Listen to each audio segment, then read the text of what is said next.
অ্যান্টিগাতে বাংলাদেশের বিরুদ্ধে সুপার 8-এর ম্যাচে হ্যাট্রিক করলেন প্যাট কামিন্স।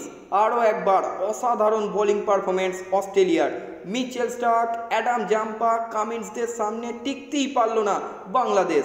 মাত্র 140 রানই আটকে গেল তাদের ইনিংস এবং সেই রান চেস করতে নেমে আরও একবার দুরন্ত অর্ধশতরান করলেন ডেভিড ওয়ার্নার। 35 বলে 53 করলেন ওয়ার্নার।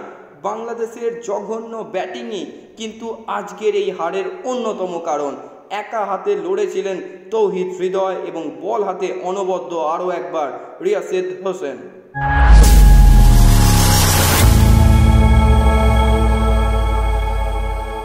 হ্যালো অ্যান্ড ওয়েলকাম গরিবের ক্রিকেট জ্ঞান ইউটিউব পেজে আরও একবার সকলকে স্বাগত জানাই।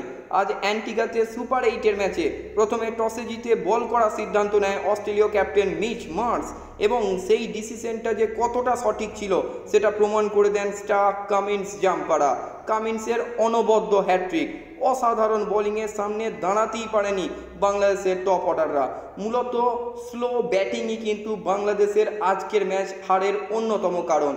নাজমুল হাসান শান্ত 36 বলে 41 রান করে একটু চেষ্টা করলেও লিটন দাসের আজকের ম্যাচে 25 বলে 16 রানের ইনিংস কিন্তু আজকের ম্যাচ হারের অন্যতম কারণ। তবে শেষ দিকে তৌহিদ হৃদয় 28 বলে 40 রানের একটা অনবদ্য ইনিংস খেলে বাংলাদেশের রানকে 140 অবধি পৌঁছে দেয়। তবে এই ব্যাটিং সহায়ক পিচে এই রানটা করতে যে খুব একটা অসুবিধা হবে না সেটা প্রথম ইনিংসই বোঝা গিয়েছিল।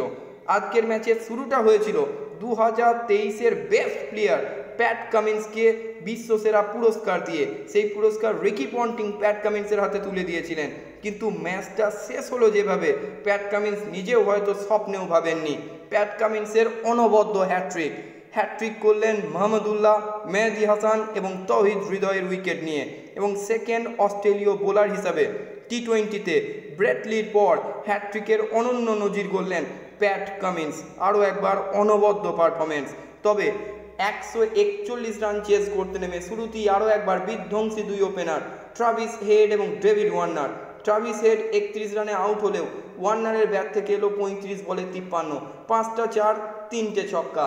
বিশ্বকাপের মতো বড় মঞ্চে কিভাবে পারফরমেন্স করতে হয় আরও একবার দেখিয়ে দিলেন ডেভিড ওয়ার্নার। তবে বৃষ্টির জন্য খেলা কিন্তু 11 ওভার 2 বল হয়েই কিন্তু আটকে যায়। 11 ওভার 2 বলে 100 রানে 2 উইকেট, কিন্তু ডিএলএস মেথড অনুযায়ী অস্ট্রেলিয়া তখনও 28 রানে এগিয়ে, তাই অস্ট্রেলিয়াকে এই ম্যাচে জয়ী ঘোষণা করে দেওয়া হয়। আজকের ম্যাচে বাংলাদেশের জন্য বেস্ট বোলার আরও একবার রিয়াসেদ হোসেন, তিনিই কিন্তু 2টি গুরুত্বপূর্ণ উইকেট সংগ্রহ করেন।